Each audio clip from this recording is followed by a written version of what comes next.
প্রিয় শিক্ষার্থী বন্ধুরা, পি একাডেমি জেলানের পক্ষ থেকে সকলকে জানাই শুভেচ্ছা ও অভিনন্দন।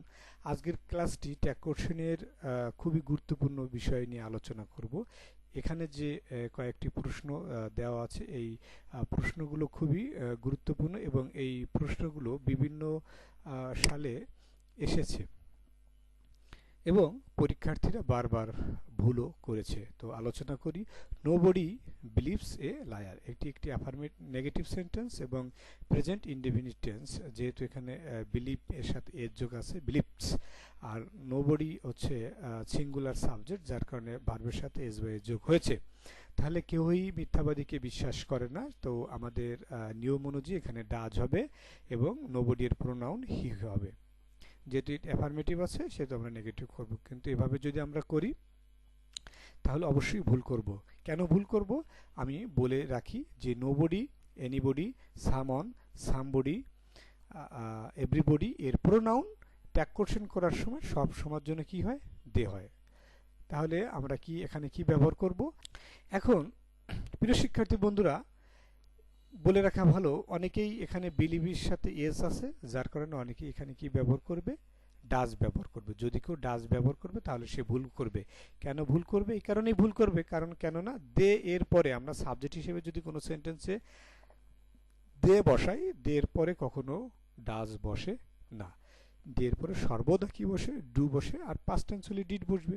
আর যেহেতু এখানে নোবডির প্রোনাউন দে ব্যবহার করা হয়েছে, সে ডু ব্যবহার করব। আর এটি যেহেতু নেগেটিভ সেন্টেন্স সেহেতু আমরা ট্যাগ করেছি অ্যাফার্মেটিভ, অর্থাৎ nobody believes a liar, do they, তাই নয় কি? তাই কি? Okay. There is little water in the pot, অর্থাৎ পাত্রে কিছু পানি আছে বা পাত্রে পানি নেই বললেই চলে। এই লিটিল গুরুত্বপূর্ণ বিষয় হচ্ছে এই লিটিল দ্বারা নেগেটিভ অর্থ প্রকাশ করে। যদি এই লিটিলের আগে এ থাকতো তাহলে কিন্তু পুরো সেন্টেন্সটা অ্যাফার্মেটিভ সেন্টেন্স হতো। যেহেতু শুধু লিটিল আছে সেহেতু এটি একটি নেগেটিভ সেন্টেন্স। শুধু লিটিল বা শুধু ফিউ এর আগে যদি এ অথবা এন না থাকে তাহলে এটি নেগেটিভ সেন্টেন্সে প্রকাশ পাবে। তো শর্ত অনুযায়ী যদি দেয়ার কোনো সেন্টেন্সের সাবজেক্ট হিসেবে থাকে তাহলে দেয়ার বসবে। আর যেহেতু এটি ইজ আসেই তাহলে আমরা ইজ বসাবো, ইজের পরে আমরা দেয়ার বসাবো। আর এটি একটি নেগেটিভ শব্দ, তার সেই কারণে আমরা ইজের সাথে আমরা নট যোগ করব না। সেকেন্ড কোশ্চেন, সরি, আমাদের third question, trees give us shelter, গাছ বা বৃক্ষ আমাদের কি দেয়, আশ্রয় দেয়। গুরুত্বপূর্ণ বিষয়। তাহলে এখানে অনেক শিক্ষার্থী এখানে ভুল করবে বা ভুল করেও থাকে। বলে রাখা ভালো, এখানে গিভ মানে দেওয়া, এই সেন্টেন্সটা পড়েই সকলে এখানে ডু ব্যবহার করবে।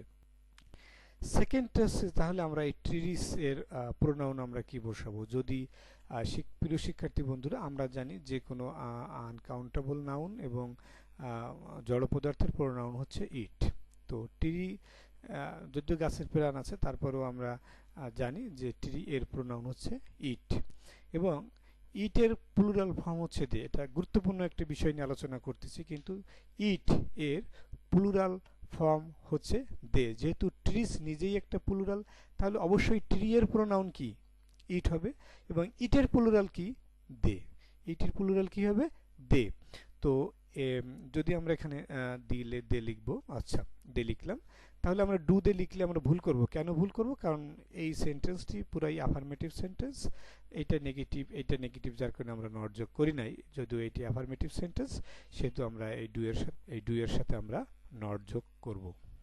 ট্রি এর প্রোনাউন দে এবং গিফট এর জন্য ডু, এবং যেহেতু অ্যাফার্মেটিভ সেহেতু আমরা নট যোগ করছি, ডোন্ট দে, তাই নয় কি?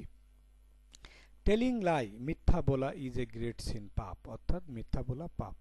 তাহলে চোখ বন্ধ করে এখানে আমাদের ইজ আছে, আমরা এখানে ইজ ব্যবহার করলাম, এবং যেহেতু এটি একটি অ্যাফার্মেটিভ সেন্টেন্স সেহেতু আমরা এর সাথে আমরা নট যোগ করব।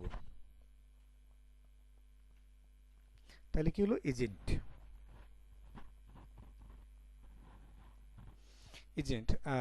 তারপরে আমরা প্রোনাউন আসলে কি ব্যবহার করব? টেলিং লাই, মিথ্যা বলা। টেলিং লাই, মিথ্যা বলা, এটা কিন্তু অবশ্যই চিন্তা করতে হবে, এর প্রোনাউন হচ্ছে ইট। টেলিং লাই এর প্রোনাউন হচ্ছে ইট। ইজেন্ট ইট, যেহেতু এটা অ্যাফার্মেটিভ সেন্টেন্স সেহেতু আমরা নট ব্যবহার করেছি ইজের সাথে, আর টেলিং লাই এর প্রোনাউন ইট ব্যবহার করেছি। আমাদের পঞ্চম যে কোশ্চেনটা আছে সেটা নিয়ে আলোচনা করি। A lady was walking on the road. একটি ভদ্রমহিলা রাস্তা দিয়ে হাঁটিতেছিল। অ্যান্ড দেখলো এ বয় ওয়াজ ক্রাইং। একটা বাচ্চা বা একটা ছেলে কাঁদছে।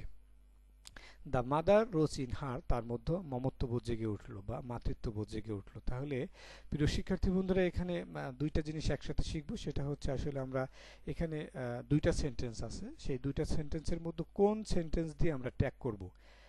আমাদের পরীক্ষার হলে এখানে একটু বিড়ম্বনার সম্মুখীন হতে হয় যে আসলে আমরা ট্যাগ করব প্রথম সেন্টেন্স দিয়ে কি আমরা ট্যাগ করব না দ্বিতীয় সেন্টেন্স দিয়ে আমরা ট্যাগ করব। আমি বলে রাখবো, এই ট্যাগটি যে সেন্টেন্সে থাকবে, এখানে একাধিক সেন্টেন্স থাকতে পারে, ট্যাগটি যে সেন্টেন্সে থাকবে সেই সেন্টেন্সের সাবজেক্ট এবং ভার্ব অনুযায়ী আমরা ট্যাগ করব।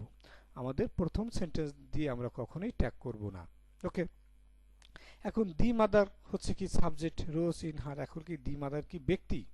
এটা বুঝতে হবে। দি মাদার কি ব্যক্তি? না।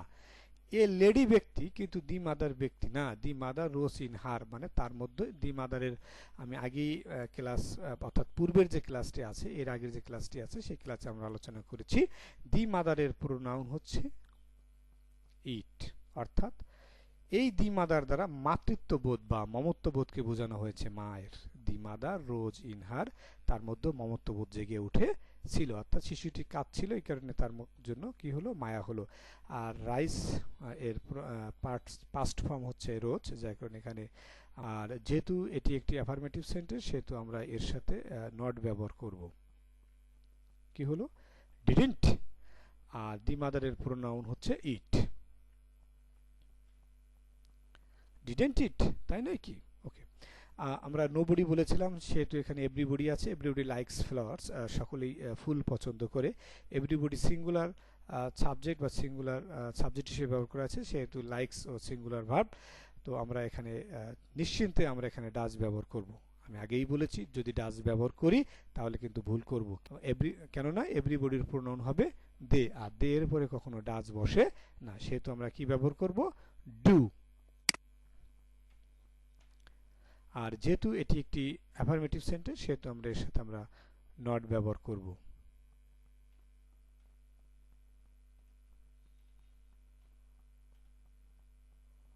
প্রিয় শিক্ষার্থী বন্ধুরা, এই ছিল আজকের ক্লাস। এই ক্লাসটি সম্পর্কে যদি কোনো প্রশ্ন থেকে থাকে তাহলে অবশ্যই আমাকে কমেন্টের মাধ্যমে জানাতে হবে এবং লাইক কমেন্ট করতে ভুলবেন না। ধন্যবাদ সবাইকে।